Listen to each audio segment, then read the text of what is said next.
The boardroom at Nexus Dynamics had always felt too cold. Maybe it was the steel and glass design.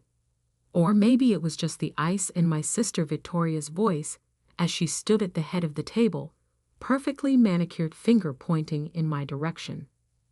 "Look at these numbers," she continued, clicking through slides I'd never seen before.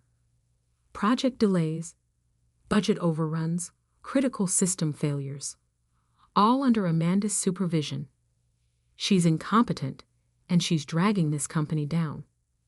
I sat quietly, watching the faces around the table. Most wouldn't meet my eyes. These were people I'd worked with for 8 years, people who'd celebrated my promotions, attended my project launches. Now they studied their tablets or stared at their water glasses, anywhere but at me. "The new platform launch is in 2 weeks," Victoria pressed, her designer heels clicking against the hardwood as she paced. "We can't afford another failure, not with the investors watching." I almost smiled at that. If only she knew about the patent, about the careful preparations I'd made when I first suspected she was plotting against me. But Victoria had always seen what she wanted to see. Her quiet, plotting older sister, too focused on code to play office politics. Amanda, Harrison Wells, the board chairman, finally spoke. "These accusations are serious. Do you have anything to say in your defense?" I thought about the real numbers, safely encrypted on my private server, about the actual reason for the delays. Victoria's team repeatedly changing specifications, demanding impossible deadlines, setting up failure after failure. "No," I said simply, closing my laptop.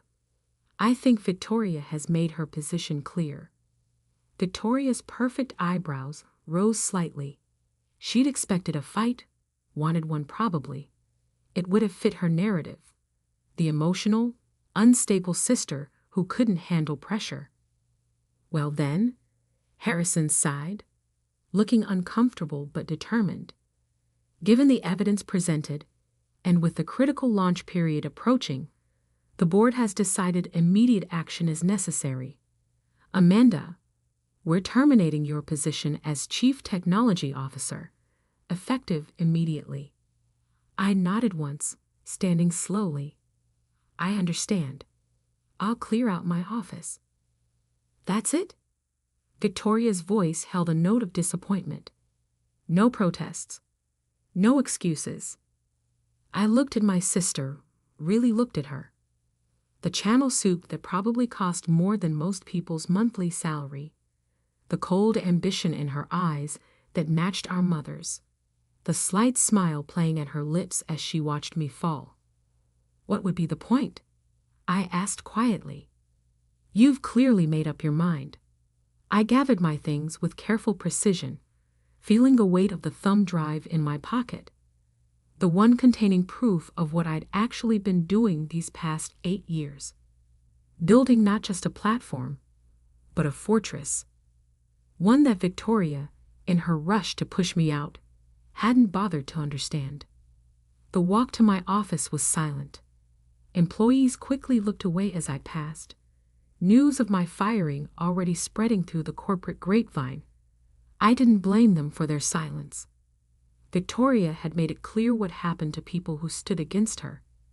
My office, with its view of the city skyline, had been my home for nearly a decade. Pictures of project launches, team celebrations, the first prototype of what would become our core system, all carefully packed into a cardboard box. Sarah, my assistant, appeared in the doorway. Her eyes were red, but her voice was steady. "Security's coming up. Victoria's orders." "Of course she did," I murmured, pulling a sealed envelope from my desk drawer. "Can you make sure this gets to Harrison? After I'm gone." She took it, tucking it into her blazer. "What's going to happen now?" I smiled, thinking about the patent documents safely filed with my lawyers, about the kill switch built into the system's core architecture. about Victoria's precious launch, scheduled for exactly 2 weeks from today. Now, I picked up my box. Now we wait. Security escorted me to the lobby, past whispers and stares. Victoria watched from the executive floor balcony, triumph written across her features. She thought she'd won. She thought it was over. She had no idea it was just beginning. At home, not the modest apartment listed in my HR file, but the penthouse I'd bought when I first filed the patent. I poured a glass of wine and opened my laptop. A message from my lawyer was waiting. Everything's in place. They won't know what hit them. I thought back to how it all started, 8 years ago when Victoria and I had joined Nexus Dynamics together. She'd taken the management track, all sharp suits and sharper ambition. I'd chosen technology, losing myself in code while she climbed the corporate ladder. What she never understood was that I'd been climbing too, just differently. While she collected allies and manipulated office politics, I'd been building something revolutionary, the platform that now powered not just Nexus Dynamics, but half their client companies as well. A platform I'd patented in my own name, through a separate holding company, long before Victoria started plotting my removal. My phone buzzed. A message from Marcus, my team's lead developer. V's already reorganizing everything, telling everyone the launch will fix all our technical issues. Should we warn them? No, I typed back. Let them figure it out the hard way. I walked to my home office, where a wall of monitors displayed the system's core metrics. Everything looked normal on the surface, but beneath the clean interface and smooth operations lay a carefully crafted maze of dependencies and fail-safes. Victoria thought she was launching a new version of our platform. What she didn't know was that every critical function, every key feature, was tied to my original architecture that would require patent holder approval, my approval, for any significant changes. Another message, this time from Sarah. Harrison read the envelope. Called an emergency meeting for tomorrow morning. V's furious. I smiled, imagining my sister's reaction to the preliminary audit I'd included. The real numbers showing how her team had sabotaged project after project, trying to make me look incompetent. But that was just the appetizer. The main course would come with the launch. The next 2 weeks passed in a blur of corporate announcements. Victoria gave interviews about Nexus Dynamics' exciting new direction. The stock price rose on promises of revolutionary updates to the platform. My name was carefully erased from company materials, my contributions attributed to the team. I watched it all from my penthouse office, monitoring system metrics and handling quiet inquiries from my patent attorneys. A few board members tried to contact me, probably finally reading the fine print on the system documentation. I didn't respond. Let them sweat. The night before the launch, I received an unexpected visitor. Mother, elegant as always and dire, standing at my door with a familiar look of disappointment. Amanda, she sighed, pushing past me into the penthouse. What are you doing? Victoria says you're threatening the company with some ridiculous patent claim. I let her take in the space. The high-end furniture, the wall of technology, the view that spoke of success she'd never acknowledged. Not threatening, I corrected quietly, protecting my intellectual property. She waved a manicured hand dismissively. Don't be difficult. You know Victoria deserves this opportunity. She understands business, leadership. You've always been too technical. I thought about tomorrow, about what would happen when Victoria tried to launch her improved version of my system, about how being too technical was about to change everything. Maybe, I said, showing her to the door. We'll see tomorrow, won't we?" As security let her out, I turned back to my monitors. Everything was in place. In less than 12 hours, Victoria would learn the true cost of underestimating her technical sister. I slept surprisingly well that night, waking to dozens of messages about the launch preparations. Nexus Dynamics stock was up 15% in pre-market trading, riding high on Victoria's promises of revolutionary changes. Sarah kept me updated. Conference rooms packed. Press, investors, full board. V's wearing white. Says it's for a fresh start. I smiled, checking the time. In exactly 1 hour, my sister would learn what a fresh start really meant. Marcus sent me the launch livestream link. I settled into my office chair, wine glass in hand, and prepared to watch the show. "Ready?" he messaged. "Born ready," I replied, clicking play.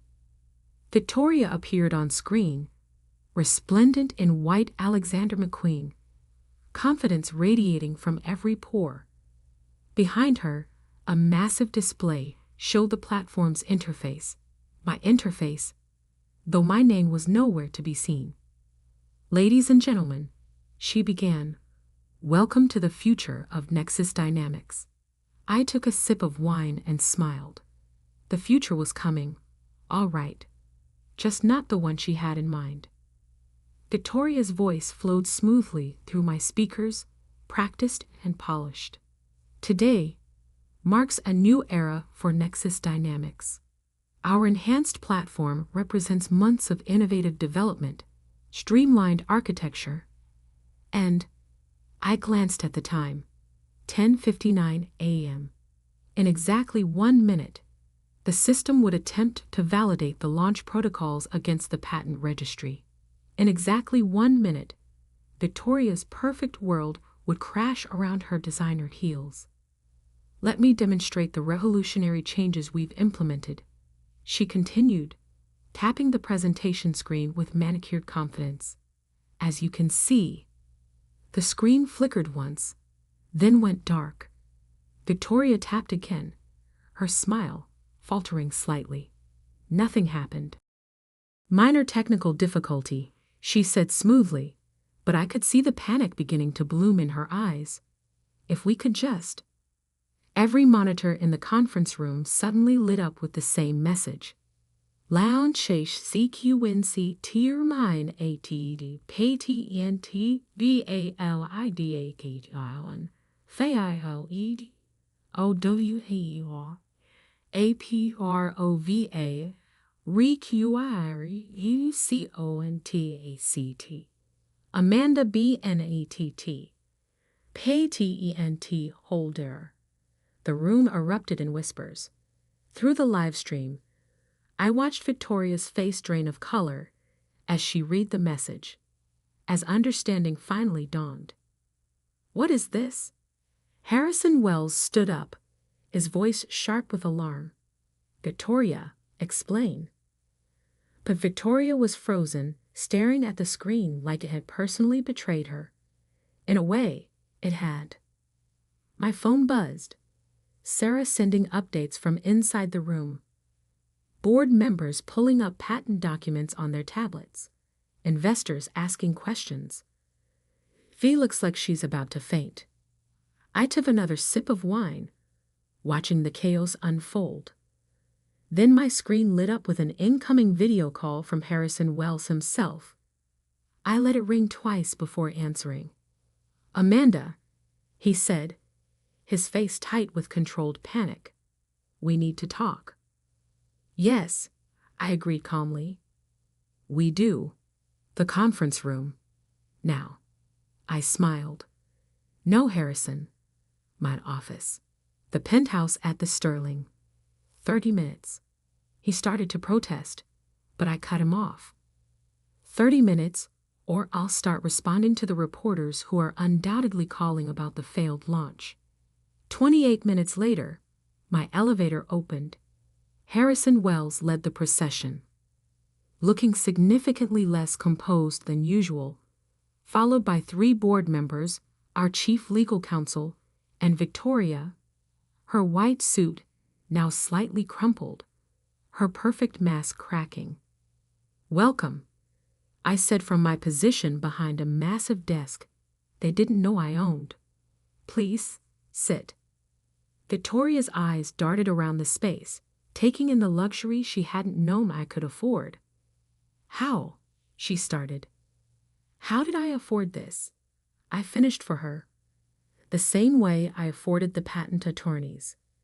The same way I afforded the private development team that helped build the original system. Success leaves clues, Victoria. You just never bothered to look for them." Harrison cleared his throat.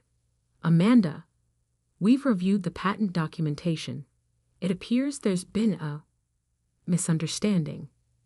"No misunderstanding," I corrected, sliding copies of the patent registration across the desk. "Just willful ignorance." Victoria was so busy trying to push me out that she never checked who actually owned the intellectual property she was planning to enhance. Victoria's face flushed. "You deliberately hid this from me." "Did I?"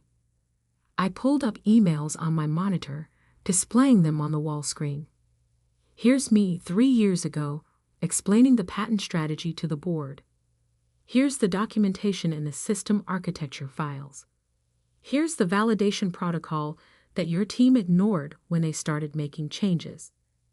The chief legal counsel, Barbara Chen, leaned forward. "The patent is ironclad, and the system dependencies are exactly as I designed them," I finished. "Every critical function, every core feature requires patent holder validation for significant changes. Victoria's enhanced version? It's trying to modify protected architecture without approval.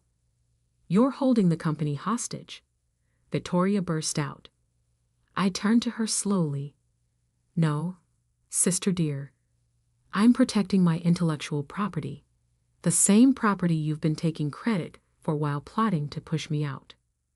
I pulled up another document, the real numbers I'd been tracking, showing how Victoria's team had systematically sabotaged projects to make me look incompetent. Interesting pattern, isn't it? I observed as the board members leaned in to study the data. Every time my team got close to completing a project, mysterious changes would be requested. Impossible deadlines would appear. Resources would vanish. Victoria's face had gone from red to white. "You can't prove." "Actually," Sarah's voice came from the doorway as she walked in with a thumb drive, "we can. I've been documenting everything, including your late-night meetings, about getting rid of the technical dead weight." Harrison's jaw tightened as he looked between us. "What do you want, Amanda?" I stood, moving to the window overlooking the city. 3 things. First, a public correction regarding my contribution to the platform. Second, Victoria's immediate resignation. "You can't." Victoria started. "I can." I cut her off. "Unless you prefer I license the patent to our competitors." The room went silent. Everyone there understood what that would mean.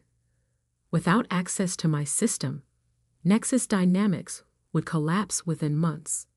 And third, Harrison asked quietly, "I want my job back, not as CTO, as CEO." Victoria knocked over her water glass as she stood. "This is ridiculous. You can't just—" "Sit down, Victoria," Harrison ordered, his voice tired. "Your sister isn't asking, she's telling. And given the circumstances, we don't have much choice." Barbara was already pulling out her tablet. "I'll draft the necessary paperwork. The board will need to vote, but given the patent situation, the vote will pass," Harrison finished. He looked at me with something like respect. "You planned this all along, didn't you? Even before Victoria made her move." I smiled. I learned early that being underestimated can be an advantage. Victoria thought I was too focused on code to play politics. She was wrong. Within hours, the paperwork was signed. Victoria was escorted out by security, her white suit no longer quite so pristine. Harrison called an emergency board meeting to ratify my appointment as CEO. By evening, the press releases were going out, announcing both the leadership change and clarifying the true ownership of Nexus Dynamics core technology. Sarah found me in my new office, the one Victoria had so recently occupied, late that night. "Your sister left this," she said, holding up a framed photo. It showed Victoria and me at the company's launch party 8 years ago, both smiling, both unaware of where we'd end up. "Keep it," I said, as a reminder. Of what? That success doesn't always look like you expect it to. The next few weeks were a blur of transitions.